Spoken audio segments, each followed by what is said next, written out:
udah sampai ya.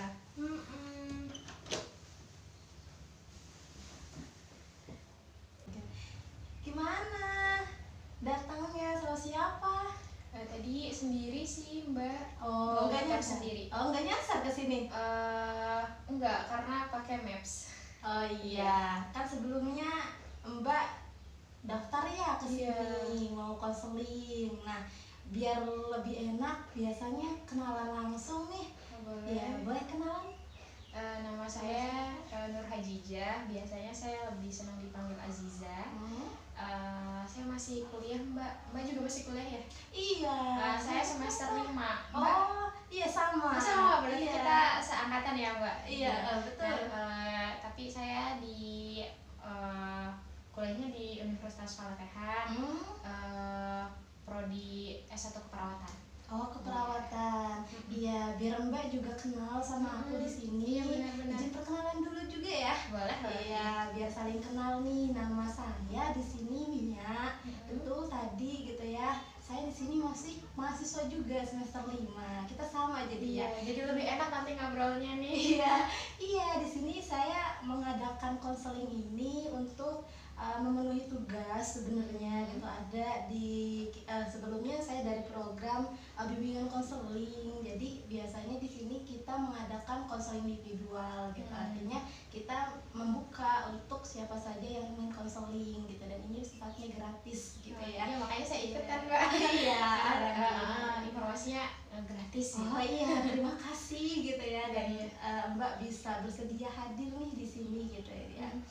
Sebelumnya Mbak dari mana? Alamat rumah? Saya dari Kampung Cikuda, Waringin Kurung. Oh, Kampung Cikuda. Itu dekat Al Irsad ya? Iya, betul, dekat. Oh iya. Mbak anak keberapa nih kalau boleh tahu? Saya anak kedua dari 3 bersaudara. Anak kedua dari 3 bersaudara. Kakaknya udah di mana? Kakaknya perempuan, sudah menikah, sekarang tinggal di Rangkas sama suaminya. Saya punya satu adik laki-laki, usianya intinya sekarang udah kelas 3 SMA. Ya, bentar lagi lulus. Oh iya, betul. Mbak kesini mau konseling gitu ya ceritanya. Nah, sebelum itu aku mau tanya nih sama Mbak, sebelumnya pernah konseling dulu? Maksudnya pernah konseling atau belum gitu? Kalau konseling yang benar-benar konseling kayak gini belum pernah. Ya paling kalau cerita-cerita ya sama teman, keluarga gitu. Iya, berarti Mbak belum tahu konseling itu apa? Iya, belum tahu sih. Yang saya tahu cuma cerita-cerita doang gitu kan. Iya betul. Ya, yang tersebar di umum memang konseling itu cerita-cerita gitu ya, mendengarkan gitu ya, dan lebih jelasnya gitu ya, konseling itu bukan hanya seperti itu, tapi konseling itu memberi bantuan gitu. Artinya di sini ada tenaga profesional gitu ya, yaitu seorang konselor memberi bantuan kepada konselingnya gitu, yaitu Mbak gitu ya, untuk menemukan jalan solusi dari permasalahannya. Nah, biasanya konseling ini diadakan tatap muka Mbak. Iya, jadi harus face to face seperti ini. Jadi nggak gitu bisa ya. via online gitu Mbak? Bisa sebenarnya Mbak. Misalkan kalau via online sekarang kan beragam ya, ada video call, terus kemudian ada di Zoom gitu, itu juga bisa di fasilitasi untuk konseling gitu ya, namanya cyber counseling. Kalau misalkan untuk di online gitu ya Mbak, banyak sekali dari kalangan profesional pun sekarang memang marak gitu ya, sudah banyak konseling gitu ya, yang menangani hal kesehatan mental, atau kemudian ada yang mau cerita gitu permasalahannya, itu bisa lewat online gitu, jadi lebih tersebar gitu kan ya.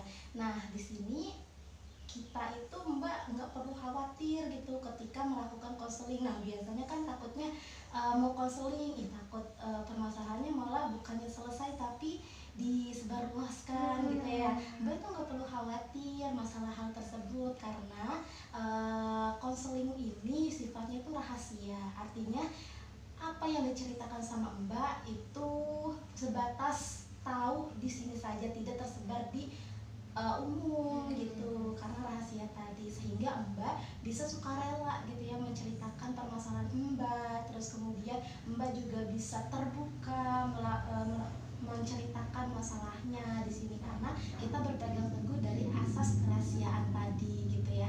Terus kemudian Mbak gitu ya, Mbak juga difokuskan gitu ya permasalahan untuk konseling kali ini, yaitu masalah sekarang yang sedang Mbak alami. Terus kemudian yang jadi permasalahan Mbak sekarang gitu ya, itu fokusnya di permasalahan sekarang saja gitu ya. Karena apa? Karena kita akan membantu permasalahan Mbak yang menjadi permasalahan sekarang. Tapi ini balik lagi ke Mbak lagi, apakah Mbak nanti yang menemukan permasalahannya, artinya solusinya itu berasal dari Mbak sendiri. Jadi nanti Mbak sifatnya itu kalau misalkan tidak mau melanjutkan konseling, terus kemudian tidak menemukan jawaban dan sebagainya, terus kemudian tidak tidak ada kemauan untuk melanjutkan konseling, ini kami serahkan lagi ke Mbak gitu. Karena kemandirian atau solusi itu atau semuanya itu diserahkan lagi ke kliennya, seperti itu Mbak. Nah, tujuan konseling itu tadi mengentaskan masalah dari permasalahan yang Mbak alami saat ini gitu. Bisa dipahami Mbak? Iya, sangat bisa dipahami. Oke.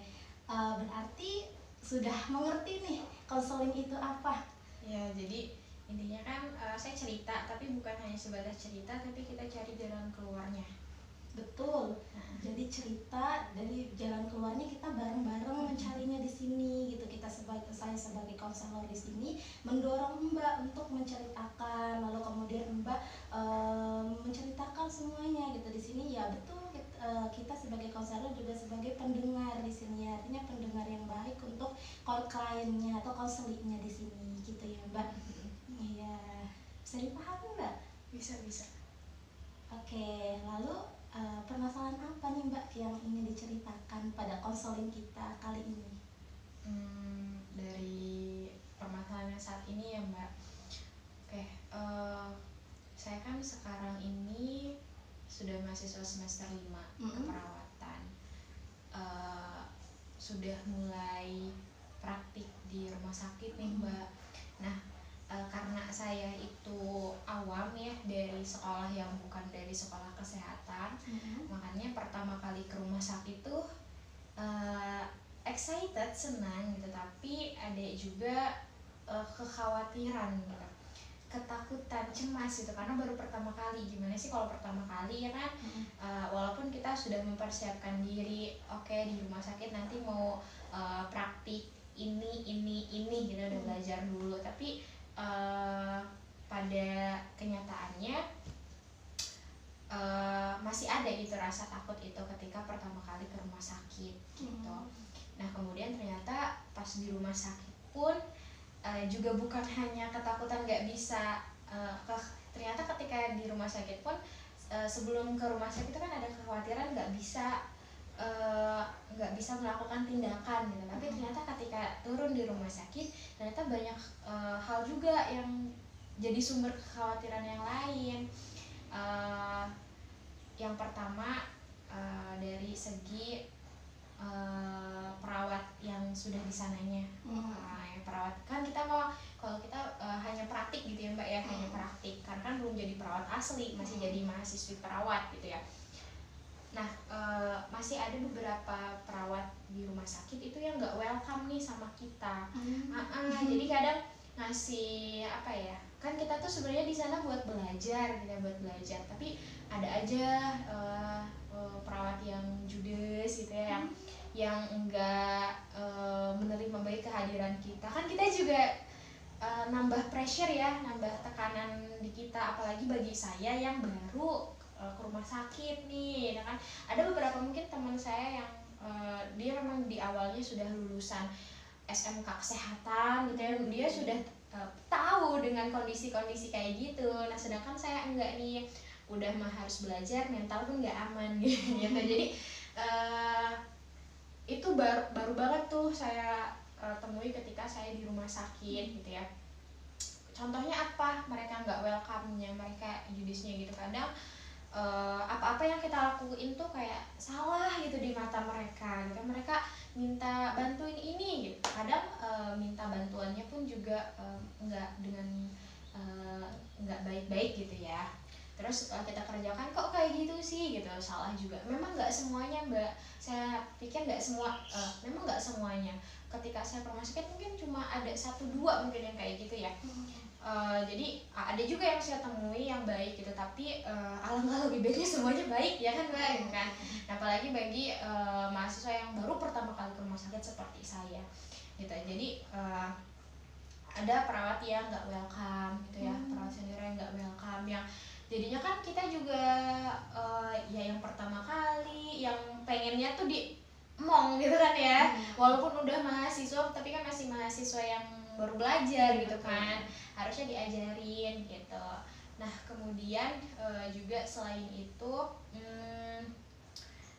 dari pasiennya, kadang kan kita nggak semua pasien tuh juga menerima kita baik ya.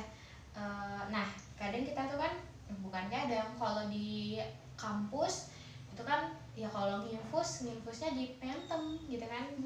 Kita kan media belajarnya Phantom kan, patung ya, patung tapi yang menyerupai manusia lah, apa namanya, elastis, jadi ada yang bisa ditusuk jarum gitu. Jadi kalau praktik nyuntik, infus kadang ke orang asli gitu ya. Tapi kalau masukin obat, pasang, pokoknya tindakan-tindakan apa tuh kita biasanya pakai Phantom kan. Kalau kita apa-apain tuh nggak ada reaksi Mbak ya, sakit nggak ada, nggak ada nangis gitu ya. Kemudian juga kalau dia baik-baik aja pun nggak pokoknya nggak ada reaksi. Nah, pas di rumah sakit ketemu sama pasien asli ya, nyuntik kalau sakit dia bilang gitu kan. Kadang nginfus pun juga sama gitu kan, kalau pasti sakit kan, namanya juga nusukin jarum gitu kan. Cuman kadang kita juga kaget dengan reaksi pasien. Ataupun kemarin saya habis dari ruang anak, di anak tuh kan memang nginfus atau nyuntik aja tuh nggak segampang nyuntik orang dewasa.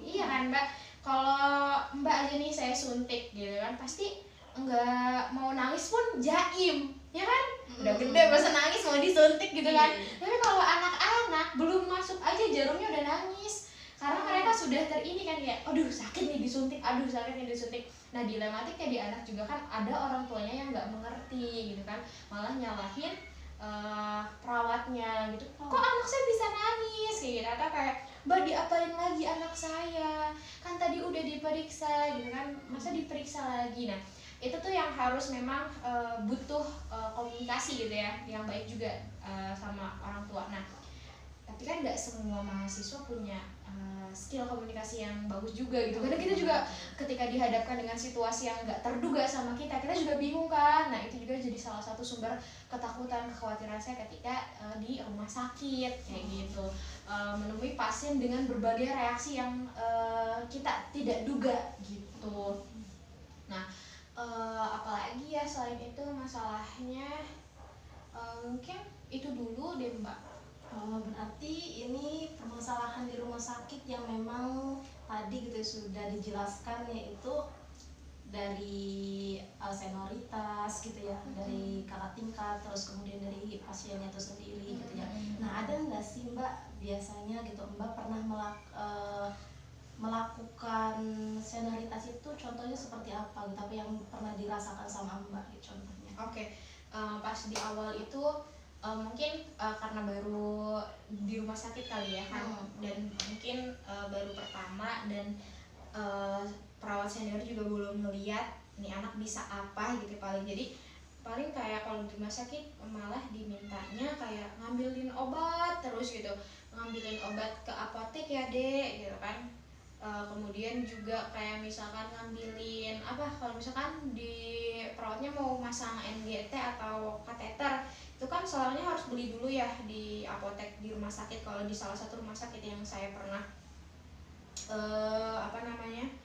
praktik di sana, nah kita tuh tugasnya cuma kayak gitu, ngambilin obat, ngambilin ya pokoknya alat-alat buat tindakan kayak gitu. Terus atau kayak nganterin pasien kayak gitu ke ruang operasi, atau kayak ke ruang pemeriksaan buat ronsen, atau pasiennya pulang nih anterin sana misalkan kayak gitu. Nah, untuk pertama kali mungkin it's okay gitu ya Mbak ya, kayak oke, pengalaman nih buat saya juga gitu. Jadi kan tahu ruang operasi, tahu ruang pemeriksaan, apa namanya tuh, ronsen, pokoknya kayak gitu. Sama kayak misalkan tahu apotek gitu ya, tahu obat-obatan gitu. Tapi kalau keseringan juga kan kayak kita nggak dapet tujuan dari kita belajar di sini nih buat apa, kan kita juga bukan cuma buat melakukan hal itu, kayak gitu. Iya, kemudian juga paling itu sih, kalau misalkan beli makanan di kantin mah itu selagi kitanya ke kantin itu kadang nitip ya kayak gitu aja sih. Itu kalau yang dari senioritas mungkin masih ya kayak gitu. Oke, lalu kalau misalkan dari pasien itu sendiri gimana tuh pengalaman Mbak? Pengalaman kalau dari pasien ya, nah pernah tuh jadi saya lagi dinas siang. Nah itu kan pulangnya jam 9 malam, itu tuh udah mau jam 9 malam itu tuh udah capek banget kan, udah aduh pengen pulang gitu kan ya. Nah itu ada pasien yang nyeri, dia asam urat, nyeri banget katanya tuh. Nyeri gitu kan, sampai teriak-teriak sakitnya. Terus nah balik lagi karena saya baru pertama kali di rumah sakit. Nah teman saya ini udah dia lulusan SMK kesehatan. Kita ngapain ya, karena saya nggak tahu nih kita ngapain. Yaudah masuk aja yuk Nur, katanya, dia panggil saya Nur. Masuk aja yuk Nur, tapi ngapain di sananya, nenangin pasiennya, gimana nenanginnya nggak tahu gitu kan ya, takut digaplok soalnya badannya gede pasiennya gitu kan, bapak-bapak lagi. Kan pertama kali nggak tahu mau ngomong apa, nenanginnya kayak gimana. Kita juga kan kalau kita mau nenangin tuh kita harus tahu dulu ya apa yang bisa menenangkan gitu kan. Kita juga kan bingung ya karena udah panik lah Mbak di situ kan. Nah terus si temen keluarga pasiennya juga manggil, neng tuh diapain kek biar tenang katanya gitu. Terus kayak kamu aja. Nah di situ sebenarnya itu tuh nggak boleh ya, kayak Paling gimana tuh? Setengah lagi ya. Di situ tuh seharusnya nggak boleh ya, karena kan itu menunjukkan kelemahan kita gitu. Tapi kayak gimana, emang saya kan juga panik di situ kan, pertama kali ke rumah sakit udah nemu situasi yang nggak mengenakan gitu ya. Terus setelah itu teman saya masuk. Nah teman saya tuh dia juga sebisanya, tenang ya Pak, nanti perawatnya kesini juga kayak gitu. Dia sudah berpengalaman memang gitu kan. Saya cuma di luar karena memang dan yang kedua, saya tuh merasa saya tuh ya sebenarnya nggak terlalu nyaman dengan keramaian sebenarnya. Nah di situ tuh keluarganya banyak. Itu kan seharusnya nggak boleh ya Mbak ya, karena kan itu memperlihatkan kelemahan kita ya. Tapi gimana lagi? Saya juga di situ panik kan, makanya di situ teman saya masuk, saya nunggu di luar tuh karena di dalam juga udah banyak orang. Udah mas saya panik, nggak tahu harus gimana di dalam banyak orang. Saya tuh khawatir, ada ketakutan kayak nanti mempermalukan diri sendiri gitu, karena kan ada rasa nggak pede gitu kan, nggak pede. Tapi ternyata ya saya tuh dengar teman saya ngomong gini, iya Pak yang sabar ya, nanti perawatnya kesini, entah itu dikasih obat atau apa, katanya kayak gitu. Nah terus ada salah satu keluarganya yang tadi manggil kita tuh, katanya gimana sih payah katanya gitu. Wah itu mau bikin saya kayak ngerasa nggak pantas kuliah di keperawatan gitu kan, kayak bekas dengan adanya kejadian ini saya gagal gitu kan. Udah overthinking banget, sampai sekarang kayak itu tuh masih terekam gitu di memori saya sendiri, dan gak enaknya tuh masih kerasa gitu. Kayak gitu kalau dari pasien. Itu dan ada yang sama anak yang di ruang anak itu tuh entah ya, karena kita tuh sebenarnya baru juga di ruang anak gitu ya. Nah entah itu dari perawat yang sebelumnya ada kesan yang nggak baik, jadi imbas ke kita gitu, kayak ini mau diapain lagi sih anak saya, bukannya udah kayak gitu kan, kayak padahal kita tuh baru datang gitu kan. Padahal kita baru datang gitu, yaudah nanti aja ya anak saya baru tidur. Oh iya Bu, emang nggak apa-apa nanti aja juga gitu. Jadi ya kita juga harus siap dengan berbagai mood pasien yang berbeda tentunya kayak gitu. Itu tantangan. Oh iya ya.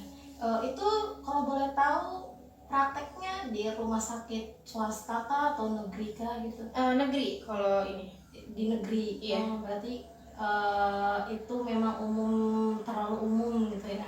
Nah, pernah nggak ngerasakan pengalaman seperti itu di swasta gitu yang memang fasilitasnya kita ketahui bahwasanya bagus gitu kalau misalkan swasta gitu? Setahu saya kampus saya mitranya dengan rumah sakit daerah, rumah sakit provinsi, jadi jarang. Kayaknya enggak deh kalau rumah sakit negeri. Belum swasta maksudnya. Kayaknya enggak tahu, belum pernah dengar soalnya. Berarti belum pernah praktek di rumah sakit swasta gitu ya Mbak. Oke, berarti selain itu gitu ya, kejadian-kejadian dari segi senioritas, terus kemudian dari tadi gitu ya pasiennya, ada nggak gitu ya permasalahan atau hambatan dari yang lain gitu Mbak? Mungkin dari segi akademik mungkin ya Mbak. Memang bukannya ini ya yang saya rasakan gitu, kayak beban akademiknya tuh banyak banget ya gitu, kayak waktu kita tuh kok kayak kesita semua buat akademik gitu. Malahan jadi kayak mematikan potensi yang lain. Dulu waktu saya SMA ya saya tuh sering banget ikut lomba-lomba gitu ya. Kayak tapi sekolah tuh memaklumi oh nih anak sering ikut lomba-lomba, jadi untuk akademik tuh ada kemudahan gitu ya, kita bisa susulan tuh gampang gitu intinya. Nah cuman kalau di kuliah kayaknya akan lebih susah gitu. Kalau kita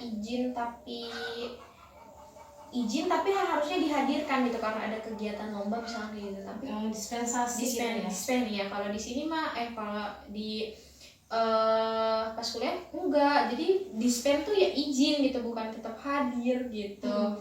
Nah itu kan juga berpengaruh ya sama kehadiran, karena kehadiran itu ada beberapa mata kuliah yang kehadiran tuh jadi salah satu penilaian, dan besar kecilnya kan tergantung koordinator mata kuliah.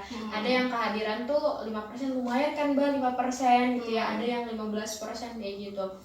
Jadi entah memang karena akademik, tapi dulu tuh pas SMA sih juga kan ikut organisasi gitu, ikut OSIS ataupun ekstrakurikuler lebih banyak malahan gitu ya, tapi masih bisa tuh akademiknya aman, masih bisa tuh ikut lomba-lomba. Tapi sekarang kayak kewalahan, kayak mempertahankan nilai aja tuh kayak harus butuh tenaga yang ekstra gitu. Kayak kadang juga apalagi ada tuntutan bahwa harus berprestasi ya gitu dari kampus gitu, itu pressure juga. Di satu sisi kita harus jaga nilai, di satu sisi kita juga diharapkan bisa berprestasi. Jadi kayak tambah aja gitu. Nah ditambah lagi kan kehidupan kita tuh bukan cuma kuliah gitu kan, bukan cuma perkara prestasi dunia gitu kan, banyak juga yang harus kita lakuin. Nah tekanan-tekanan kayak gitu, apalagi sekarang meskipun anak kedua dari 3 bersaudara, tapi kayak udah mulai ngerasa nggak enak minta uang sama orang tua gitu kan, udah ngerasa kayak apalagi karena kakak tinggalnya sama suami gitu kan, otomatis yang tertua di rumah tuh aku gitu kan. Nah kadang orang tua juga mungkin kalau ada lelahnya tuh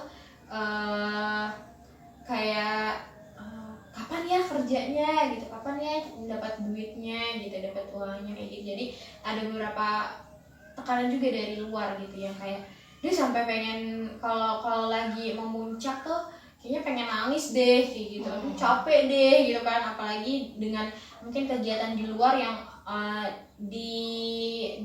dituntut juga dengan berbagai tanggung jawab yang orang tuh nggak tahu. Sebenarnya kan tanggung jawab aku bukan cuma di sini gitu, tapi sangat kayak harus di sini juga ada tanggung jawab dong gitu, tanpa mau tahu apa yang banyak hal yang saya alami gitu. Berarti di luar itu nggak tahu gitu ya masalah Mbak itu seperti apa, tapi menuntut Mbak yang demikian gitu ya, yang dirasakan sama Mbak gitu ya. Sejauh ini kan itu tantangan Mbak ya sebagai mahasiswa keperawatan gitu ya. Pernah solusinya, maksudnya menangani permasalahan-permasalahan pastinya gitu ya, dari semester 1 sampai semester 5 ini kan pasti hambatan-hambatan itu pasti ada gitu. Nah, cara Mbak biasanya seperti apa untuk menangani hal itu, Mbak? Iya. Tadi kan permasalahannya dari berbagai sisi ya. Kalau yang senioritas paling kita tuh pas ke rumah sakit itu kan pas awal-awal ya. Pas awal-awal sekarang tuh kayak lebih kitanya lebih terbuka gitu dengan perawat yang ada di sana. Yang lebih terbuka, lebih kayak berinisiatif sendiri, karena nggak semua perawat senior tuh ngajak gitu. Dia mau ikut nggak, mau tindakan misalnya enggak. Jadi kitanya sendiri yang harus inisiatif, teh mau ikut dong, mau ikut infus, teh mau ikut pasang MGT, pasang kateter ataupun nyuntik obat di TV gitu kan. Nanti kalau udah ikut dulu, terus nanti nyoba diliatin, teh mau dong nyoba gitu kan. Nanti kalau tetehnya percaya dikasih izin gitu nyoba, tapi masih diliatin. Nanti besoknya lagi bertahap tuh, besoknya lagi kayak kita udah tahu nih jadwalnya TV jam segini, jadwalnya ngasih obat, jadwalnya ngoplos obat jam segini, ngoplos tuh nyiapin obat, jadwal masukin obat, jadwal ngasih makan kayak gitu, kapan kita udah tahu. Nah besoknya kita harus inisiatif, teh jam segini mau TV ya, biar aku aja deh misalkan kayak gitu. Jadi kita tuh jangan sampai kelihatan nganggur, nggak ngapa-ngapain, khawatirnya nanti dimintai tolong untuk hal lain gitu kan. Mendingan kita inisiatif sendiri mau ngelakuin ini sesuai target, karena biasanya kalau praktik belajar lapangan tuh udah ada target dari dosen selama 4 hari atau berapa hari kalian harus udah tindakan apa gitu. Nah di situ tuh inisiatif, teh jam segini harus di TV ya, iya jam segini ngoplos obat aku aja deh teh, atau jam segini nyuntikin obat aku aja ya teh gitu. Jadi kitanya inisiatif gitu. Kemudian kalau misalkan yang dari pasien ya paling harus lebih nanya-nanya lagi ya sama temen gitu, biasanya apa aja sih kendala yang dihadapi di rumah sakit, supaya sih juga nggak kaget kalau ketemu situasi-situasi yang nggak terduga kayak gitu. Dan mungkin nanti harus lebih siap, ya udah gitu hadapi aja sebisa kita, semampu kita kayak gitu. Yang penting tidak membahayakan pasien kan gitu. Yang paling kalau situasi yang kedua yang pendidikan, ya udahlah gitu kan, jalanin aja, usahakan apa yang bisa kita upayakan gitu ya, lewat usaha dan juga doa. Paling kalau masalah dengan ataupun ada hambatan dari keluarga, dijadiin penyemangat aja sambil kayak berdoa aja gitu, ya Allah semoga yang sedang diupayakan hari ini tuh bisa nanti membuahkan hasil yang baik di masa depan gitu. Semoga lelahnya orang tua, payahnya orang tua buat memberikan pendidikan yang terbaik untuk anaknya ini bisa dibalas dengan baik juga di masa depan gitu ya, di dunia ataupun di akhirat maupun dan gitu, dengan atau tapi dua-duanya baik, bahagia gitu. Intinya kayak gitu. Itu sih Mbak, kalau biasanya saya kayak gitu. Kalau menurut Mbak, dari sudut pandang Mbak sendiri nih, dari apa yang saya ceritakan tuh ada solusi yang bisa diberikan nggak buat saya? Iya, sebelumnya aku mau tanya nih, solusi tadi Mbak tuh menurut Mbak efisien nggak untuk Mbak? Hanya mengobati apa ya, pas lagi luka aja gitu, tapi enggak mengobati secara dari akar gitu sampai ke daun gitu. Jadi hanya sebatas ya sementara aja gitu. Ya, tadi tanya ya Mbak gitu, solusinya gimana gitu kan ya.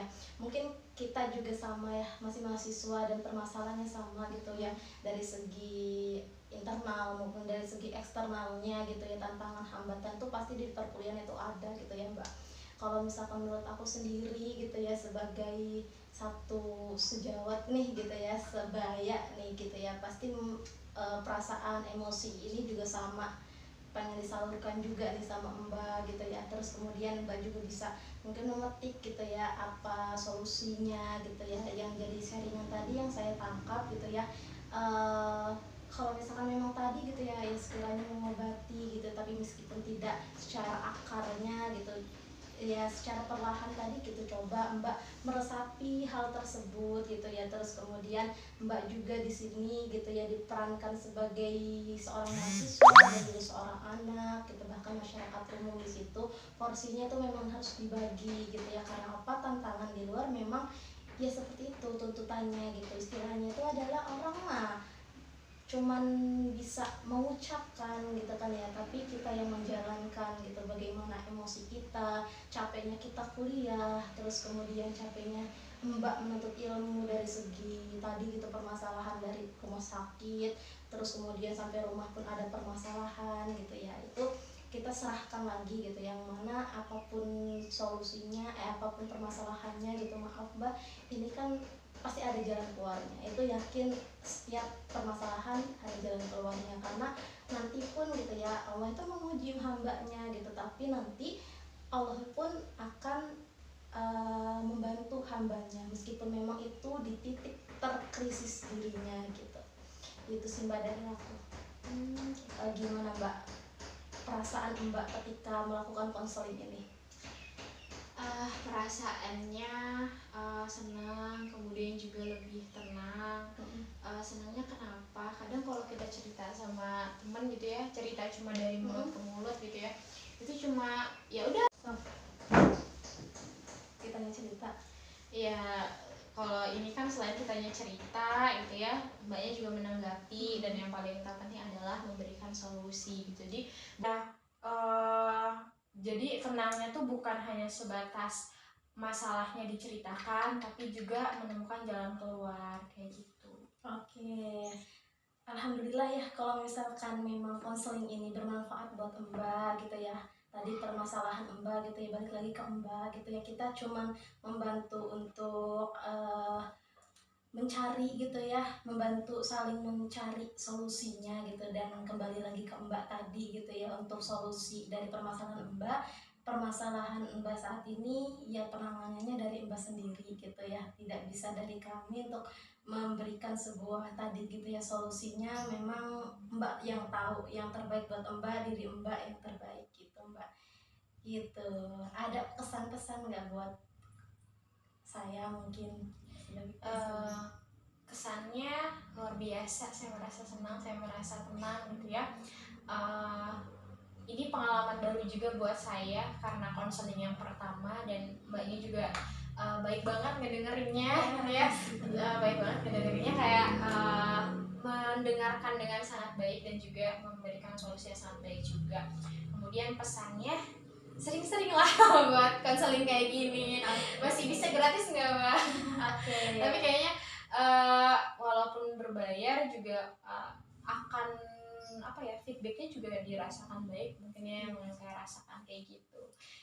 Apakah sekali doang atau gimana nanti mbak? Oke, ya sebelumnya kami dari konseling biasanya mengadakan kontrak juga. Sekalipun memang gitu dari Mbak sendiri merasa belum puas terkait dengan progres kali ini, bisa melakukan konseling lagi di pertemuan berikutnya, baik minggu depan atau mungkin bulan depan dan sebagainya. Itu tergantung Mbak nanti konsultasi ke kita lagi gitu ya untuk konseling itu gitu, karena nanti progresnya akan terasa ketika memang konseling ini dibicarakan rutin seperti itu Mbak. Oh gitu. Iya, bisa nanti Mbak kalau misalkan mau konseling lagi bisa mendatangi kami di sini gitu, hubungi aku lagi gitu, dan insya Allah nanti kita obrolkan yang terkait dengan waktu, kemudian tentang hari dan sebagainya, seperti itu sih Mbak. Jadi saya bisa datang kapanpun saya mau, atau kita sepakati misalkan dalam seminggu sekali hari ini kayak gitu atau gimana? Iya, kalau misalkan untuk hal tersebut itu kami kembalikan lagi ke Mbak. Mbak maunya seperti apa? Mau 1 minggu sekali, terus kemudian sekiranya Mbak memang ingin menemui kita gitu ya 2 minggu sekali gitu, itu disilahkan lagi ke Mbak gitu. Jadi kita nanti atur jadwalnya di sini. Yang penting Mbak menghubungi kami gitu, Mbak menghubungi saya sebagai konselornya untuk mengadakan konseling seperti ini lagi gitu ya, untuk saya juga untuk memberikan atau menanyakan progres apa lagi gitu yang sudah Mbak lakukan kita terkait dengan permasalahan Mbak yang hari ini diceritakan gitu Mbak. Oke. Gitu ya Mbak. Ya, semoga bermanfaat gitu ya Mbak. Ada yang mau disampaikan lagi Mbak sebelum kita tutup sesi konseling kali ini? Saya kira cukup ya Mbak. Oke. Ya. Ya, terima kasih ya Mbak sudah mendengarkan curhatan saya dan sudah memberikan solusi. Semoga Mbaknya sukses terus. Ya, doain saya juga ya Mbak. Mbak, terima kasih. Kalau gitu saya pamit ya Mbak. Ya, assalamualaikum. Hati-hati di jalan. Ya. Nanti kita ketemu lagi. Iya, terima kasih Mbak. Sama. Hati-hati. Iya. Oke.